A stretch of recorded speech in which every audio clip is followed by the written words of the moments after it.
প্রকাশিত 2023-এর প্রাথমিকের টেটের ফল পাশের হার মাত্র 2.5%, যা গতবারের চেয়ে অনেকটাই কম। চাকরি কম দিতেই কি গুটি কয়েক প্রার্থীকে পাশ করানো হলো, প্রশ্ন তুলে সরব বিজেপি। অভিযোগ মানতে নারাজ তৃণমূল শিবির। 23-এ পরীক্ষা, 25-এ ফল প্রকাশ। বুধবার 2023 সালের টেটের ফল প্রকাশ করে প্রাথমিক শিক্ষা পর্ষদ। তারপরেই নতুন বিতর্কের জন্ম রাজ্য রাজনীতিতে। 2023 সালে প্রাথমিক টেট পরীক্ষার্থীর সংখ্যা ছিল প্রায় 2,74,000। এর মধ্যে পাশ করেছেন 6,754 জন। পাশের হার মাত্র 2.47%, যা 2022 সালে প্রাথমিক টেটে পাশের হারের তুলনায় নামমাত্র। কিন্তু পাশের হার কমার কারণ কি?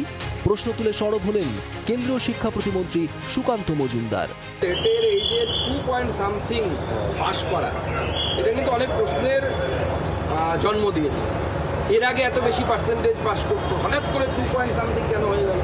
তাহলে কি আগেরগুলো জল মেশানো ছিল, নাকি এবারকারটা চেপে দেওয়া হয়েছে? এই প্রশ্নগুলোর উত্তর কিন্তু বাংলার মানুষ খুঁজছে, বেকার যুবক সমাজ খুঁজছে। নাকি বেকার যুবকদেরকে চাকরি দেব না, এই মানসিকতা থেকে এটা করা হবে।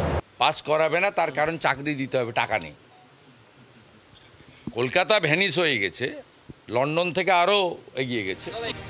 যদিও বিজেপির এই অভিযোগকে গুরুত্ব দিতে নারাজ তৃণমূল শিবির। সম্পূর্ণ বোকা বোকা কথা। যার অসুবিধা হবে সে চ্যালেঞ্জ করুক, সে কোর্টে যাক, সে রিভিউ করুক, দেখুক। এগুলো তো আর সকলের সামনেই দেখার মতো। প্রাথমিক শিক্ষা পর্ষদের তরফেও বিজেপির অভিযোগ উড়িয়ে দেওয়া হয়েছে।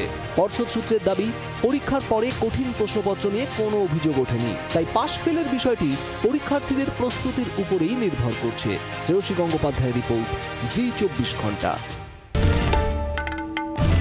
বাংলার আওয়াজ, বাঙালির আবেগ, জি 24 ঘন্টা।